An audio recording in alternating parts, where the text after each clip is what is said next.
It's now 10 o'clock, so I'm going to start the program going so that we don't eat into the time that we have with Malika, which is so precious. And so today, so again, my name's Ivy Cook. I'm with the Soka Gakkai International, and I am the vice chair of the NGO Committee on the Status of Women located in New York. And we started this series, as you know, this is the third in a series. The first two was on listening, and I forget the rest. You're going to see a presentation later about all this too.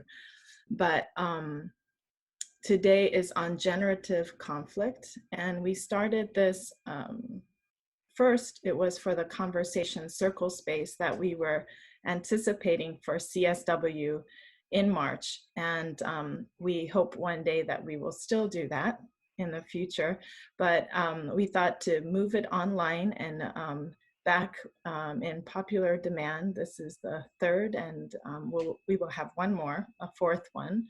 But I wanted to just take this moment to thank all of you for joining. I hope you are all well, and we will, I don't have that much more to say really, so I can turn it to Malika.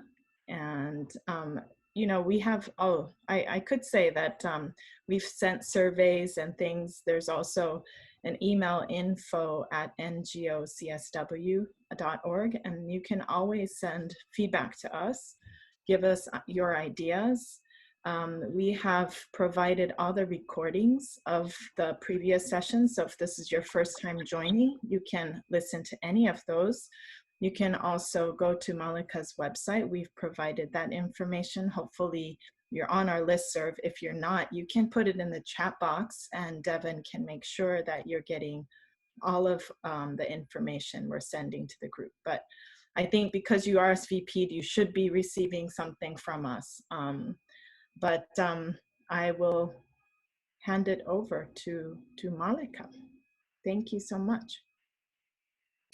Thank you, Ivy. And I want to start by saying a huge thank you to the NGO Commission on the Status of Women for partnering with me to do these series. And I want to just point out that I have this fabulous group of women supporting me. Devin is working on all of the tech logistical stuff. Hori is helping me spot comments, and Ivy is holding the container for us. So I just want to give a shout out to everyone who's really holding space for this session today. And thank you so much for joining from all over the world. Some of you have been here since the beginning of this series. Some of you are joining for the first time. So today I'm actually going to do something that I've never done before, which is use slides. So you're going to have to bear with me as I learn how to play with tech in this world of Zoom. Today's session is on generative conflict, and I will get to a conversation about that in more detail very soon. But just to give you a structure for the day, I'm going to give you a little bit of a recap of what we've done, talk about the importance of looking at conflict and tension from a generative perspective, provide some guidelines on how one might approach conflict, and then really drop into a conversation about how you respond to fear and anxiety and identify your own habitual patterns so that you can become a more aware leader when you are faced with conflict and tension, so that you can show up from a place of presence. We'll break into small groups so that we can actually take some of this learning and practice together. And then we will end with a joint meditation, as we always do, where we will send love to the world, to one another, and to ourselves. So that's the general structure for the day. And I want to say that my friend Kelly McGowan is on the call, and she gave me some great context setting for this session.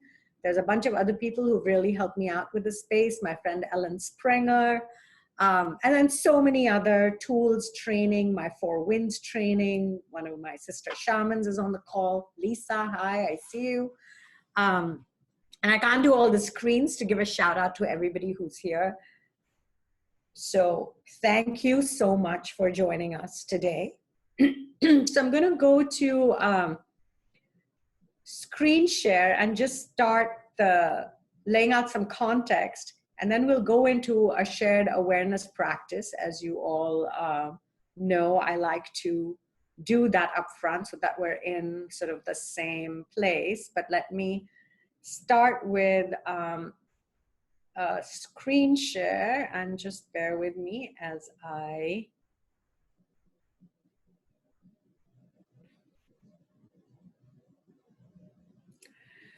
So where I want to start is the idea of interconnected leadership. We've been hearing the word interconnectedness a lot recently.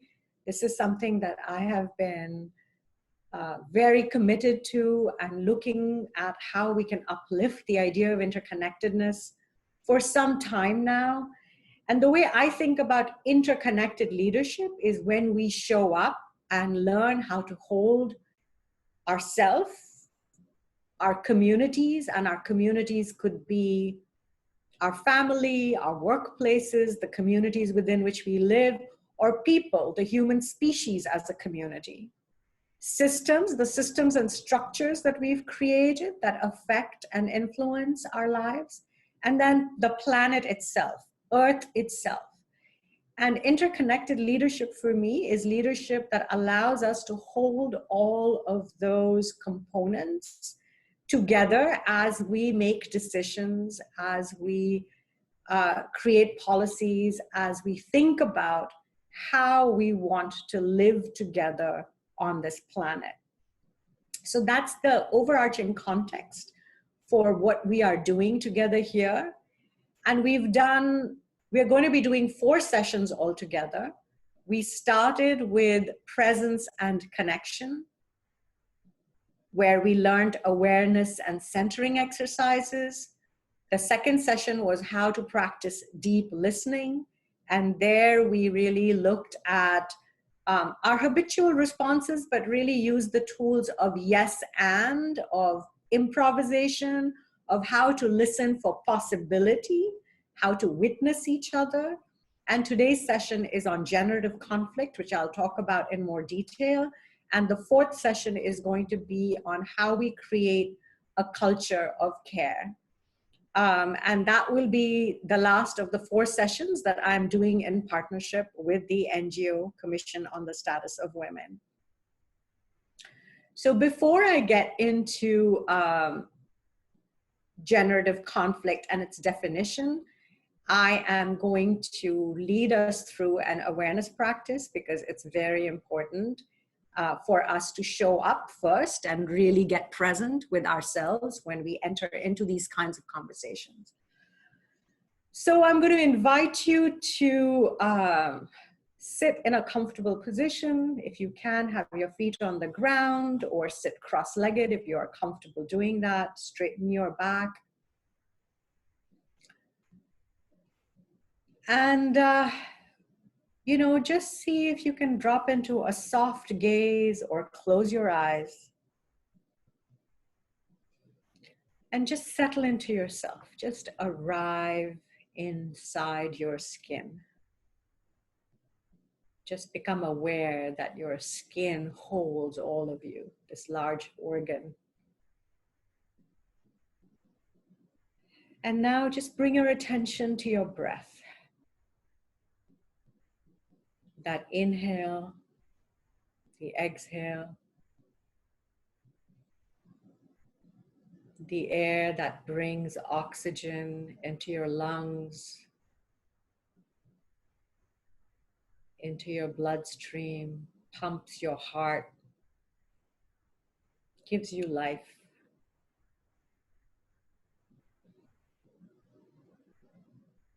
The air that you share with trees, the lungs of the planet, this partnership that we have,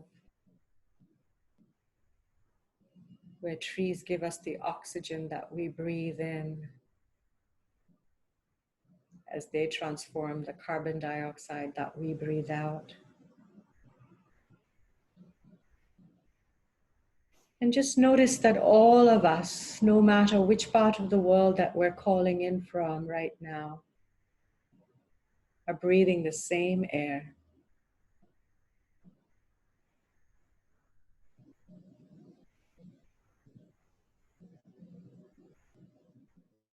And as you notice the rise and fall of your chest as you breathe, your stomach expanding out and in as you inhale and exhale, just become aware of your body and notice any sensations, temperature, heat, cold, warm, cool.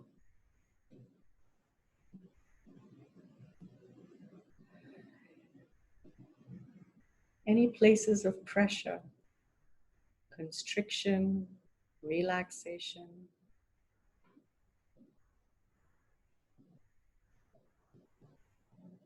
Just notice your body.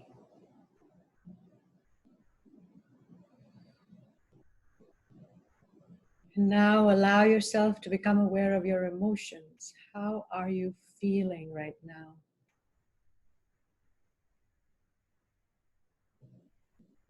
Is there anxiety? Is there calm? Are you curious? Is there grief, joy, humor? What are your feelings? What are your thoughts? What are you thinking?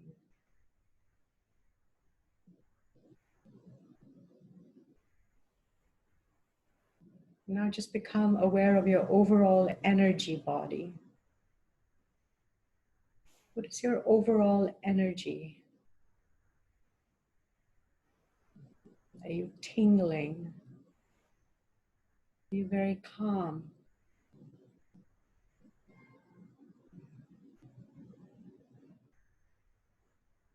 And now allow your big self, your large self, your whatever you call that self of yours, your higher self,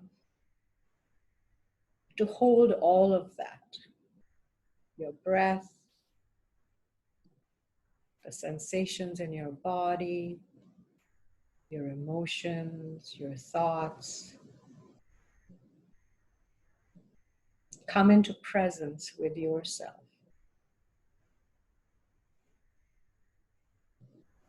Presence is the foundational block of interconnected leadership.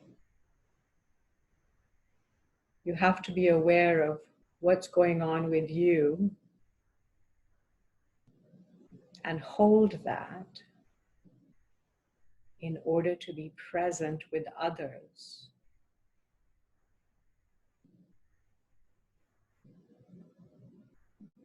And now just take a couple of deep breaths and give gratitude for this air that gives you life. Thank the trees that breathe with you. And slowly come back into the circle.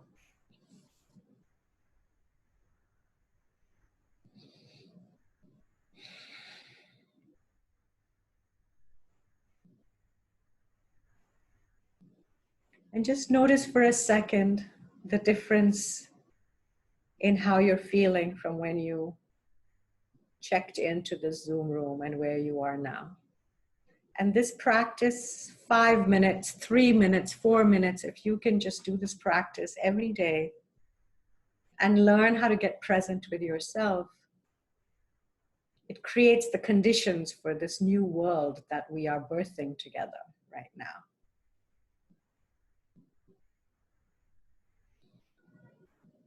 Okay, so I'm going to go back to sharing my screen for a moment and jump into a conversation around generative conflict.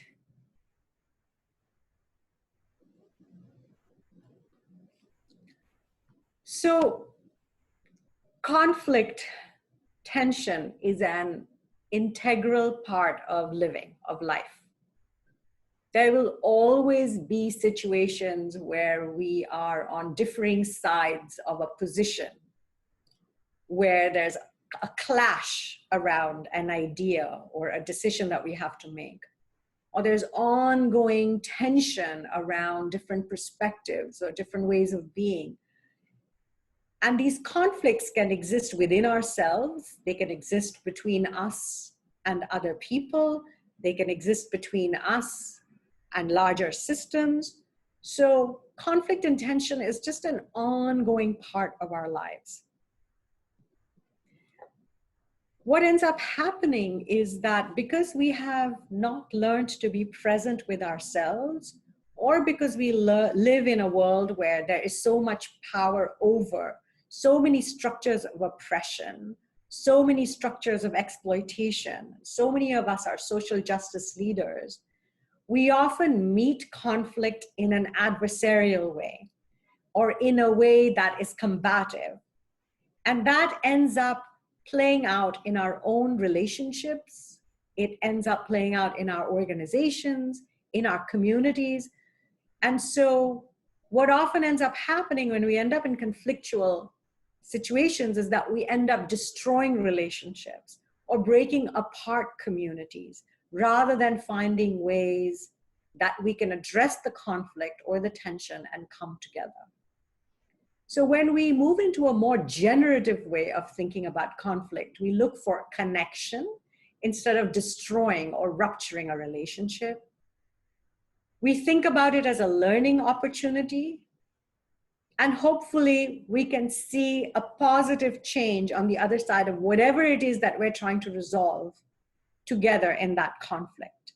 So that's just some background context on why generative conflict is the context that we're talking about, is the way in which we want to engage with conflict, at least when it comes to ourselves and our communities and our families, so that we can move forward together. So some of the ways in which we can practice generative conflict, there are many, but I'm just uplifting 3. The first is be aware of your own emotions, needs, and thoughts. And that's why that awareness practice that we did is so important. Know your own situation. Be in a place of being resourced, where you've taken care of yourself, so that you're not walking into conflict and tension from a place of being depleted or not being aware of what it is that you need. The second thing that it's really important to be aware of is just think about, what are the power dynamics? What's the context? What's the social context of the situation that you are dealing with the conflict around? So even a small power dynamic, like, are you dealing with a conflict as a parent with your child? Is it as siblings? Is it as a boss with your employees? Are there race dynamics present? Are there gender dynamics present? How might all of these things be an understanding of a situation that you need to engage in? And then the third thing that I'm uplifting for today's discussion is, how do we get curious about what's behind the other person's position or the other person's behavior, instead of just starting out with, that person is an asshole, so-and-so, how dare you, who do you think you are? You're not revolutionary enough, you're not radical enough, you're not this enough, you're not that enough. Like the quick place that we often go to around judgment, how can we start with just getting curious? So these are some key principles of how to practice conflict from a generative place. The other thing that I just want you to think about is, can you identify when you're in that place, is this a conflict that requires a resolution, a yes or a no answer? Or is this an ongoing tension that has to be managed? And the answer to that will then determine how you try and come to a resolution, right? If it's a tension that is an ongoing, so a tension is something that is stretched. A tension creates anxiety, creates fear, creates worry, right? So sometimes if you are in a tense situation, can you name what it is? Can you name the two poles? This is also called polarity. And we don't have enough time today to really delve deep into how to address polarities, but I want to give you a sense of this. So polarities can be process versus results, go fast, go slow, grief versus joy, flow versus structure. And maybe you can start listing in the chat some of the tensions that you might be facing in your own situation. Now, these tensions can have, each end of these tensions can have a positive dimension and a negative dimension. So let me talk about flow and structure, because that's one of my polarities. I like to be in flow. I like to really feel into the energy of the room, and I hate structure. So creating these slides today and trying to follow a structure is me pushing my edge. I'm trying to find my balance between my polarity of flow and structure, where I tend to want flow and no structure. What that does sometimes, though, is that when I'm explaining a really complex thing on a Zoom call with many people who speak multiple languages, not having a slide can create confusion. So you see how I'm trying to stay with flow and pay attention to how the group is feeling, while also creating a structure to follow.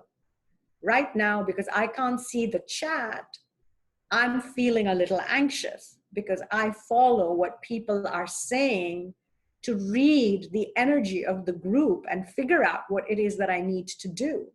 So my tension is stretched right now. I'm feeling the anxiety as I stand between flow and structure, flow and structure.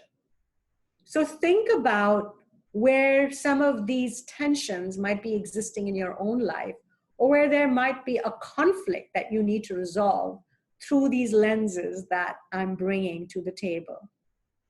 And then the last of these three around conflict versus tension is a generative place is, how can you make a decision that maximizes the upside while minimizing the downside? So in my flow and structure context, I've tried to create very few slides that are very simple, that only have 3 points on them, and not get into lots and lots and lots of information on slides, because that maximizes my upside of being in flow and sharing from a place of flow, while also learning to hold structure in these kinds of environments.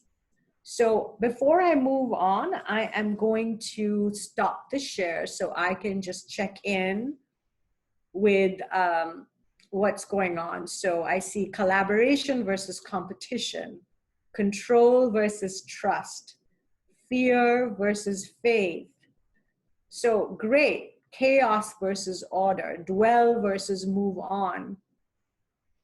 So you see how so many of these tensions, or another word for them could be polarities, and the word polarity comes from one pole versus another pole, but really they're connected, they're related to one another. Control versus trust, I already said, breadth versus depth, unity versus separation.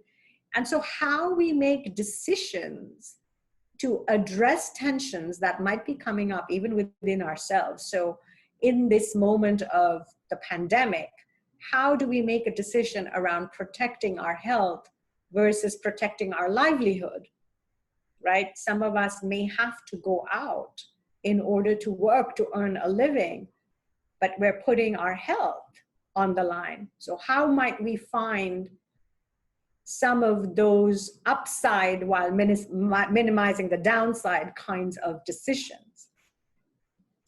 And as Sunita is saying, which is an absolutely critical point, how do you go beyond a binary? How do you go beyond black and white and understand all of the possibilities in between if it is a tension? If it's a conflict that requires a yes or a no answer, then you're going to have to find that answer. And that answer could be around, you might have an employee that you need to make a decision around hiring or firing. And that's not necessarily a tension, that might be a decision that you have to make. Does the person stay or does the person go? How might you make that conflict decision from a generative place? How might you have the conversation in a way that makes the person feel seen? Maybe you could explain it in a way that is positive. Maybe you can make sure that they get 1 month severance, right?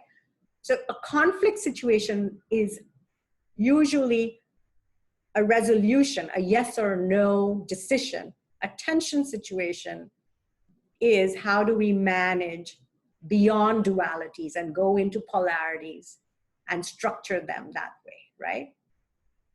So I'm going to just take a pause and see if there are any questions before I move on to the next thing, because I want to share the next thing and break us into small groups so that we can really dive into a conversation with one another. So if you have a question, if you'll put it into the chat, I will respond to it. Otherwise, I will keep moving on. Okay, it looks like I'm going to just keep moving on. Great. So this is the joy of slides. I need to get back here and share screen.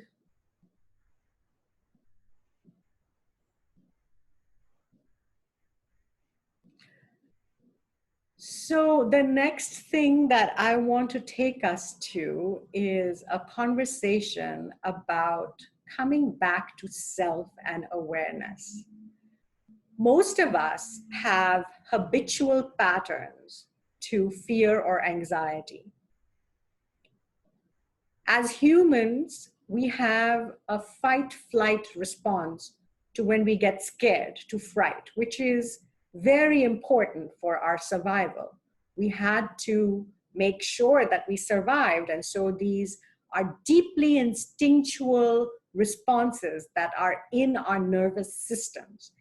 And they are important, and they have stood us in good stead. However, many of us grew up in trauma situations, or many of us grew up in situations where we lived within a patriarchy or within unjust systems that created inequity. So when we were faced with a threat, it could have been a parent that was hurting us, or it could have been an employer that was discriminating against us, or it could have been the police that was treating us in a certain way because of the color of our skin.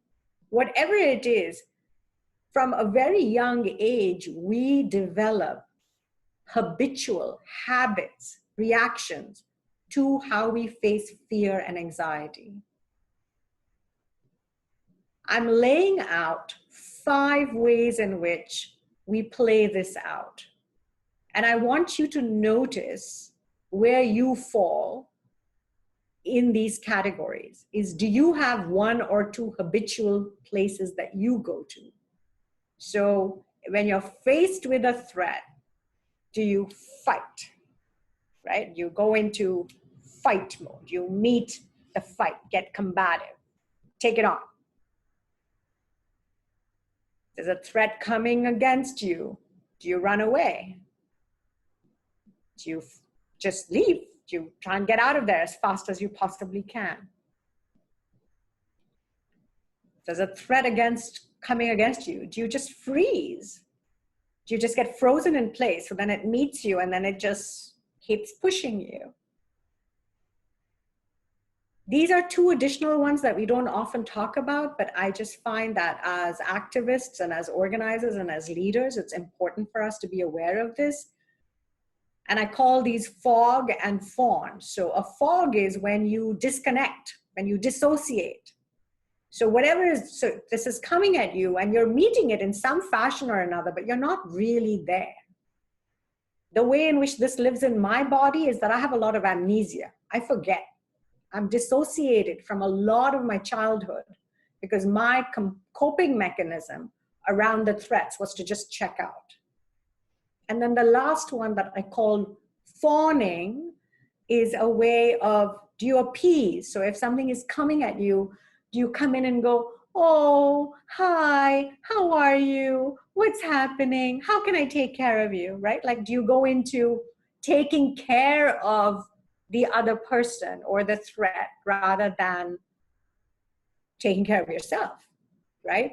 Now, in any one of these scenarios, it might be exactly the right response that you need to have in that moment. So I want to emphasize that. What we want to achieve as interconnected leaders, though, is awareness of our habitual response so that we can take that breath and make a choice about how we want to either respond or be proactive, right? You see what I'm saying? So it's not that these responses are all bad. These are all ways in which we protect ourselves. And these might be exactly the response that we need in that moment. What we do want as leaders is to make a choice. And these are some quick ways of making a choice. So if you will indulge me and actually do these things in your chairs or stand up and do them so that you feel it in your body, I really want to bring it in. So something's coming at you and your habitual response is to fight. Can you dance? So I want to see you doing hand gestures, like whatever dance looks like for you. So instead of fighting, can you go into a dance move, right? Feel that, feel the difference. So it's not like you're shutting down the energy, because the adrenaline rush that is coming into your body has to have expression. And when you shut it down, that's not good for your body. So how do you take that energy but move it into another way? So if you're dancing, it gives you a play, it gives you a different set of possibilities. Okay, so now let's do the second one. Something's coming at you and you want to run away. Can you get into warrior pose? So do this. Stand as a warrior, however that feels in your body. You know, open your chest out, open your heart out, and take a stand. Feel your body taking a stand. Okay, let's try freeze. So here's something coming at you, and this you're here, and it's coming at you, and you're just frozen, and it's just gonna like come and take you over. You're frozen. So when you're frozen and you can't move, just do a little wiggle. So wiggle your butt, wiggle your hips, just feel a little wiggle in your body. And right now we're exaggerating it because sometimes you can actually do this in the moment and just remember, just that little bit of movement gets you out of being frozen and gives you more possibility.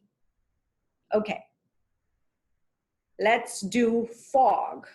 Okay, something is coming at you and you're like totally checked out. You're just like not there. How do you come back into your body? You can open your eyes wide. So try that, open your eyes wide. You can smile, even if you don't feel like, just, it's creating a different neural pathway.